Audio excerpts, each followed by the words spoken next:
devons marcher selon Dieu. Parce que lorsque nous allons demeurer dans le péché, la Bible nous dit, l'homme pécheur est séparé de Dieu. Lorsque nous vivons dans le péché, nous sommes tentés de nous séparer avec Dieu. Nous sommes tentés de nous éloigner de Dieu. Et celui qui est loin de Dieu, il ne peut pas connaître et expérimenter l'amour et le plan de Dieu sur sa vie. Mais celui qui est en bonne relation avec Dieu, celui qui est en harmonie avec Dieu, un chrétien qui marche dans la loi de Dieu, c'est un chrétien qui est en unité avec Dieu, qui est attaché à Dieu et catégoriquement, il doit connaître et expérimenter l'amour et le plan que Dieu a formé sur sa vie. Mais lorsque nous sommes séparés par le péché avec Dieu, ça sera impossible de connaître et expérimenter le plan que Dieu a formé sur nous. C'est pour cela qu'on nous dit dans Romains 3, 23, tous qui ont péché sont privés de la gloire de Dieu. Lorsque nous sommes le péché, lorsque nous vivons dans le péché, nous serons toujours privés de la gloire de Dieu.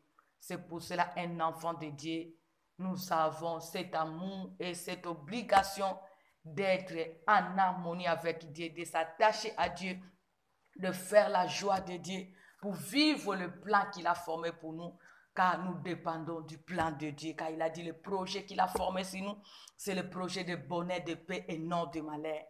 Pour vivre le bonheur, la paix qu'il a prévu pour nous, nous devons nous séparer du péché parce que le péché nous éloigne de Dieu. Car la Bible nous dit dans Romains 6, 23, le salaire du péché, c'est la mort. Mais le don gratuit de Dieu, c'est la vie éternelle. On nous dit dans la 3e loi, Jésus-Christ est la solution de Dieu pour le péché de l'homme. Par lui, vous pouvez connaître et expérimenter l'amour de Dieu et son plan pour votre vie. C'est-à-dire, la Bible même nous dit que le juste tombera, cette fois il se relèvera. C'est pour cela un enfant de Dieu qui a cru à Jésus-Christ, sache-le que tu peux tomber, mais ne demeure pas là où tu es tombé. Parce que lorsque nous demeurons, nous nous faisons ennemis de Dieu. Nous nous séparons de Dieu.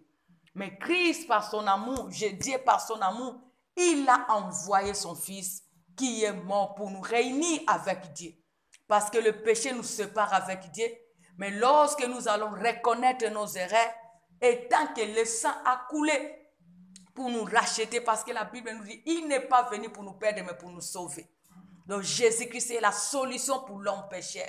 Lorsque c'est pour cela un enfant de Dieu ne peut pas rester là où tu es tombé. C'est pour cela la Bible nous dit, reconnais seulement là où tu es tombé et répands-toi. Lorsque tu vas te repentir, tu vas toujours soigner ta relation avec Dieu. Mais lorsque nous disons que non, comme j'ai tombé, comme j'ai péché, je reste, je préfère m'éloigner de Dieu. Lorsque tu t'éloignes de Dieu, tu ne seras pas capable d'expérimenter cet amour de Dieu parce que l'Éternel t'aime. Pour l'amour qu'il a pour toi, il a déjà donné son Fils. Lorsqu'à chaque moment tu tombes, ne reste pas là, reconnais, répands-toi parce que Christ, c'est lui qui est venu pour nous racheter.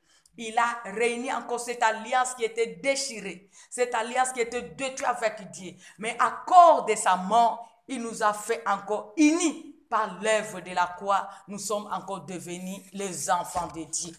Alléluia. C'est pour cela la Bible nous dit qu'il n'y a plus de condamnation pour ceux qui sont en Jésus-Christ.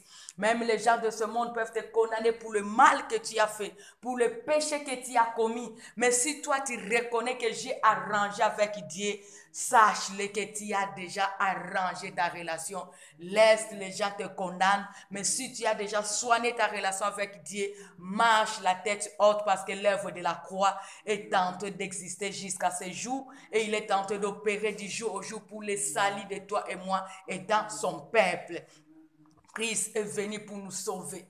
Il n'est pas venu pour nous perdre. C'est pour cela, enfants de Dieu, soyons toujours les hommes et les femmes qui vivent lorsque tu tombes, ne demeure pas. Et n'aie pas aussi ce tactique que non, parce que Christ pardonne, je dois demander pardon. Non, la Bible nous devons porter le fruit digne de la repentance. Lorsque tu tombes, répands-toi, cherche à arranger ta relation afin que tu sois toujours en harmonie avec Dieu pour vivre ce que Dieu a déjà prévu pour toi et moi. Alléluia. Quatrième loi, nous devons accepter personnellement Jésus-Christ comme Sauveur et Seigneur. Ensuite, nous pouvons connaître, expérimenter l'amour et le plan de Dieu pour notre vie. Ici, on nous parle de recevoir Jésus-Christ. Ce n'est pas parce que ma famille, ce sont des chrétiens, moi aussi je deviens chrétien. Non. Faire l'alliance avec Jésus-Christ, recevoir Jésus-Christ, c'est une intimité personnelle. C'est une relation personnelle. C'est une décision personnelle. Donc, si aujourd'hui tu décide pour toi de recevoir étant Seigneur pour que tu sois sauvé. Parce que beaucoup de nous, à des fois, les chrétiens, beaucoup commencent à se focaliser à la parole qui dit que si un reçoit dans la famille Jésus, toute la famille sera sauvée. Comment la famille sera sauvée? La famille sera sauvée lorsque toi, tu reçois Jésus et tu le montres aussi la voie qui t'a sauvé. Tu le montres la personne qui t'a sauvé. Lorsqu'elle aussi va accepter Jésus-Christ, c'est ça leur salut. Mais ne dis pas que si toi, tu as déjà reçu Christ, toute la famille est sauvée. Non. Le salut, c'est personnel. C'est l'intimité personnelle, c'est l'engagement personnel. Tu dois accepter personnellement Jésus-Christ toi-même par la foi ou en confessant dans la prière ou en l'invitant comme on nous a dit dans Apocalypse 3, 20, je me tiens à la porte. Christ a dit, je frappe, si quelqu'un entend ma voix, il ouvre, j'entrerai, je mangerai, je souperai avec lui et lui avec moi. Donc, l'Éternel peut frapper. Il frappe comment? Parce qu'aujourd'hui, Dieu nous a fait grâce même dans le monde entier. Il y a dans les réseaux, on parle de Jésus-Christ. En chemin, on parle de Jésus-Christ. Tu peux être à la maison, ton ami peut te parler de Jésus-Christ. C'est ça, l'Éternel est en train de frapper.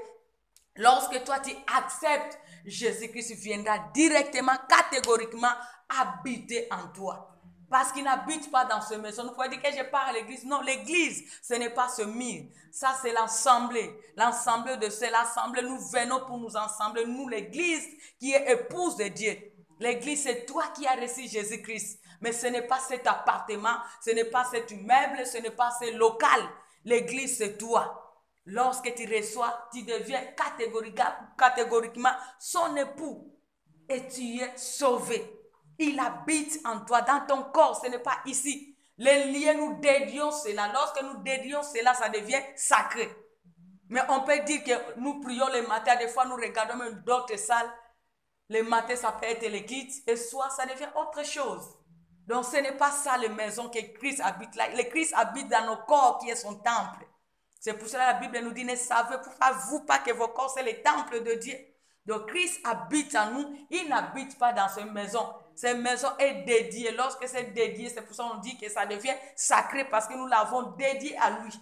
Lorsqu'on dédie le local, est-ce que tout ce que nous voyons dans le local étant des choses dédiées, tout cela, ça devient sacré. Mais il n'habite pas que tu veux dire que non, si je pars à l'église, c'est là où il y a Dieu. Là, si je suis à l'extérieur, non, je suis seul. Non, Jésus-Christ est en toi. Donc, il marche avec toi partout où tu es. Si tu lui as donné vraiment ta vie à Jésus-Christ, si tu l'as laissé ta place. On nous a montré des images. L'autre image qui montre que Jésus-Christ vit dans une personne. Et d'autres images qu'on nous avait montrées, nous voyons que la croix est en dehors. Alléluia. La croix est en dehors et l'autre, nous voyons que la croix est dedans et le siège. La personne a donné. Ici, on nous dit que la première image, que la personne qui a mis la croix en l'extérieur, c'est-à-dire, il y a aujourd'hui beaucoup de chrétiens. Nous avons accepté Jésus-Christ étant Seigneur ainsi que Sauveur. Mais aujourd'hui, Christ n'habite pas en nous. Alléluia. Comment Christ n'habite pas en nous? Parce que nous l'avons attristé. Nous attristons le Saint-Esprit à des fois par nos actes abominables, par nos péchés. Donc nous pouvons être chrétiens, mais chrétiens charnels. Christ n'habite plus malgré l'identité des chrétiens, mais il est en dehors de notre vie. Ce n'est pas lui qui coordonne parce que c'est lui qui a mis Christ en dehors. C'est-à-dire Christ n'est plus chef. C'est lui-même qui se fait chef de sa vie. Donc il prend lui-même ses décisions. S'il décide aujourd'hui de boire, il boit. S'il décide aujourd'hui de faire l'impudicité, il fait l'impudicité. S'il décide aujourd'hui d'aller pas à l'église, il décide aussi, il n'ira pas. Donc c'est lui qui décide sa vie. C'est différent avec celui qui a donné la place à Jésus-Christ de régner en lui. Lui, tout ce qu'il fait, il consulte le Saint-Esprit. Il fait tout aux dépens de Jésus-Christ. Il a cédé la place d'autorité à Jésus-Christ, que Dieu dirige sa vie ainsi que tous les aspects de sa vie. Mais pour celui qui a mis la croix dehors, c'est-à-dire lui contrôle tous les aspects de sa vie. Donc Christ ne décide plus sur sa vie, mais c'est lui-même qui prend cette décision. Donc il est conduit par lui-même et Dieu ne conduit plus sa vie. Mais celui qui a laissé sa place, que Jésus-Christ règne, qui a fait son corps, est un temple de Jésus-Christ, qui a donné tout à Christ, il est dirigé par Jésus-Christ. Avant de faire tout, il consulte Jésus-Christ. À des fois, il fait faire un acte quelconque. À des fois, le Saint-Esprit l'interpelle et il écoute la voix du Saint-Esprit. Il ne fera pas ça parce qu'il obéit à la voix du Saint-Esprit. Mais cela est différent à la personne qui, jusqu'à la marqué ça, il se dit chrétien, mais Christ ne règne plus en lui. Mais c'est lui-même qui a fait maintenant l'autre, qui commence à ordonner tout de sa vie, de conduire tout de sa vie. C'est lui-même qui prend ses décisions. Alléluia. On nous a dit ne dépendez pas de vos sentiments. Alléluia. On a dit un chrétien ne peut pas vivre dans les sentiments. La Bible nous dit l'esprit est bien disposé, la chair est faible. C'est pour cela dans Galates 6, 5, on nous dit il y a la chair à ses désirs qui est contraire à ceux de l'esprit, et l'esprit aussi à ses désirs qui est contraire à la chair. Un chrétien qui vit dans la chair vit dans le sentiment. Parce qu'il va toujours faire selon les sentiments. Et on nous dit qu'un chrétien ne peut pas vivre, dépendre dans le sentiment. Parce que les sentiments varient. Alléluia. Le sentiment varie selon les circonstances. Ça varie selon les circonstances. Tu peux être un chrétien. Le matin, tu verras que tes propres sentiments te poussent d'adorer. À des fois, tu te réveilles le matin, tes sentiments te poussent d'adorer même les chansons. Tu commences à te foyer de chansons mondaines. Alléluia. Tu verras tes impressions peuvent te pousser de faire à des fois les choses qui sont contraires à la volonté de Dieu. Les sentiments varient. Tu peux prendre une décision qui est en contraire à la parole de Dieu. Les sentiments varient à des fois selon les circonstances. Alléluia. Parce que tu peux être le matin, tu te réveilles, tu es dans la joie. Mais des fois, d'autres matins, tu peux te réveiller, tu es triste, tout est noir. Mais cela ne dit pas que Jésus-Christ t'a abandonné. C'est pour cela qu'un véritable chrétien ne vit pas dans le sentiment, mais il vit au dépens de la parole de Dieu. Si tu vis au dépens de la parole de Dieu, tu ne céderas pas au sentiment. Parce qu'il y a des fois, les choses peuvent avancer dans la vie. À des fois, les choses peuvent aussi ne vont pas avancer. Cela ne dit pas étant que tu es chrétien que Dieu m'a abandonné. Non. Si tu connais ton alliance, ton harmonie, ta façon, ton engagement avec Dieu, ne vis pas selon les sentiments parce que les sentiments varient selon les circonstances. Si tu te laisses conduire par les sentiments, tu vas te tromper. Un enfant de Dieu ne vit pas dans les sentiments parce que les sentiments trompent. C'est pour cela que j'avais dit l'autre jour un exemple. Tu vois, aujourd'hui même, qu'est-ce qui se passe? Tu verras avec beaucoup de chrétiens. On nous a dit, hey, le Maroc, ça ne marche plus, ça ne marche plus. Maintenant, c'est Tunisie. Regarde le sentiment. Tout le monde, ils ont pris la route de quoi? Tunisie. Mais regarde, il y a d'autres frères. Oui, Dieu a fait grâce. D'autres, ils sont fait beaux à gloire à Dieu. Mais d'autres, ils sont morts dans les déserts. D'autres, ils sont bloqués dans les coins. D'autres, ils sont bloqués dans les déserts. D'autres sont bloqués même à Algérie. Ils sont incapables de retourner. Donc, tu vois, parce que les sentiments m'ont poussé, parce que j'ai vu, j'ai écouté. Mais un enfant de Dieu, lorsqu'il malgré tout se passe dans les réalités, dans les circonstances, avant de décider, il va consulter l'Éternel. Est-ce que malgré, oui, j'ai écouté, est-ce que malgré, je vis, mais est-ce que c'est ta volonté? Si c'est ta volonté, aide-moi. Tu verras aussi, Dieu va t'aider. Mais si ce n'est pas sa volonté, Dieu viendra te soutenir pour ne pas céder aux sentiments. Mais si tu te laisses au sentiment, c'est pour cela que tu verras beaucoup de nous, des chrétiens. Des fois, nous échouons en disant que Dieu nous a abandonnés. Non, peut-être les choses qu'on s'est engagées, c'était conduit par nos propres sentiments. Tu verras, des fois, tu peux t'engager dans une relation. Dieu n'est pas là. C'est le sentiment qui t'a poussé. Et avec le temps, c'est les déceptions, c'est le plaisir que Dieu m'a abandonné. Des fois, ce n'était pas la volonté de Dieu. C'est pour cela qu'un enfant de Dieu, un véritable chrétien, ne dépend pas de sentiments. Parce que les sentiments nous amènent à deux fois à la confusion. Les sentiments varient. Les sentiments ne nous assurent pas, mais la parole de Dieu qui nous assure. Car l'Éternel nous a dit dans Hébreux 13:5, je ne vous abandonnerai pas, je ne vous délaisserai pas. Lorsque tu t'appuies à la parole, c'est la parole de Dieu qui va te donner, qui va t'éclairer, qui va te guider. Et tu auras toujours la réussite, le succès dans tout ce que tu vas faire. Mais si tu vas te laisser par le sentiment, les sentiments nous amènent plus que beaucoup aux échecs, à la confusion, aux déceptions ainsi qu'à l'humiliation. Un chrétien doit se focaliser à la parole. Tu dois te focaliser à l'autorité suprême de Jésus-Christ dans sa parole. Qu'est-ce que la Bible me dit dans ce temps-ci?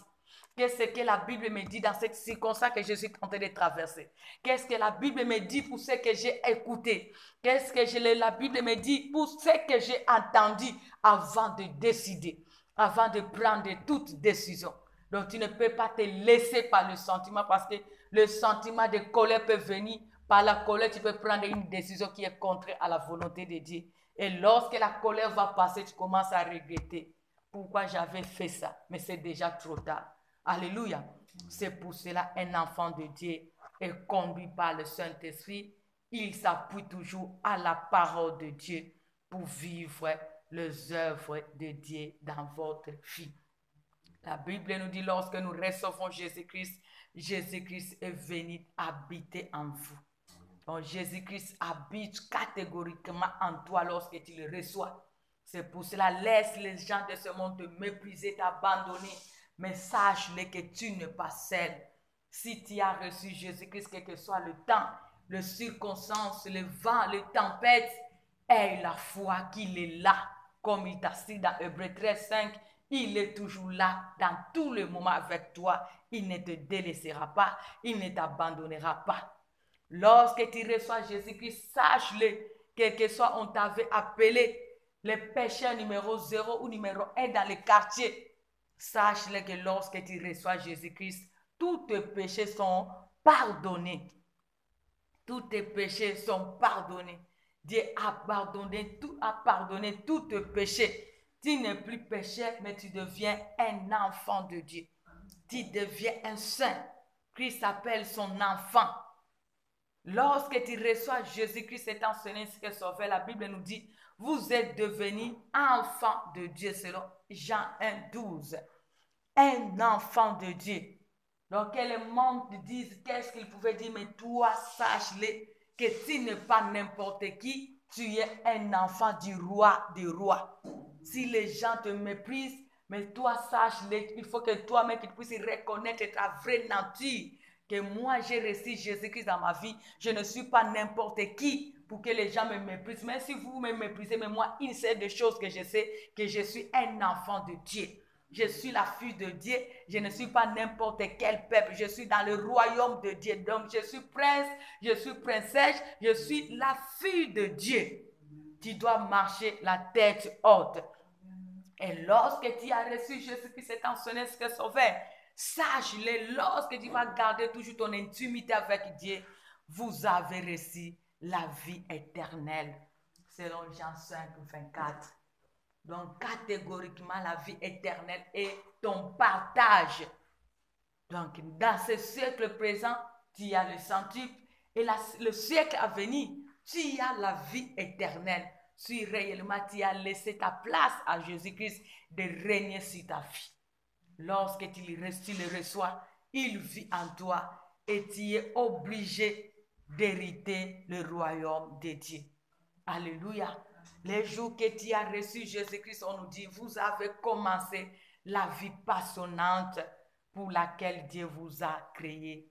Selon Jean 10:10, 2 Corinthiens 5:17 et 1 Thessaloniciens 5:18. Donc, lorsque tu reçois Jésus-Christ, tu es catégoriquement obligé de vivre cette vie passionnante pour laquelle Dieu vous a créé.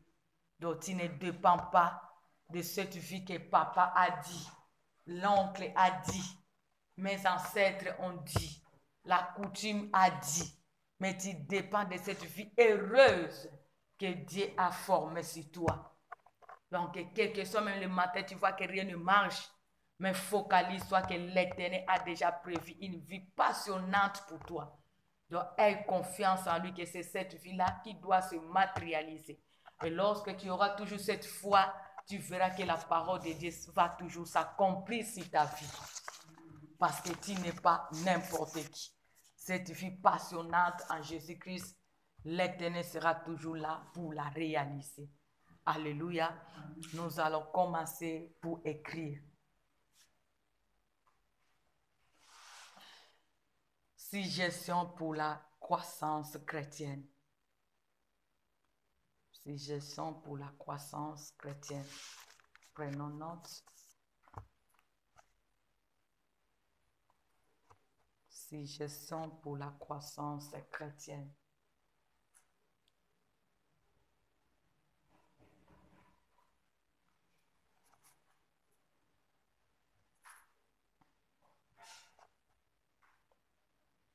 Est-ce que nous avons écrit? La croissance spirituelle est le résultat d'une confiance constante en Jésus-Christ. La croissance spirituelle est le résultat d'une confiance constante en Jésus-Christ.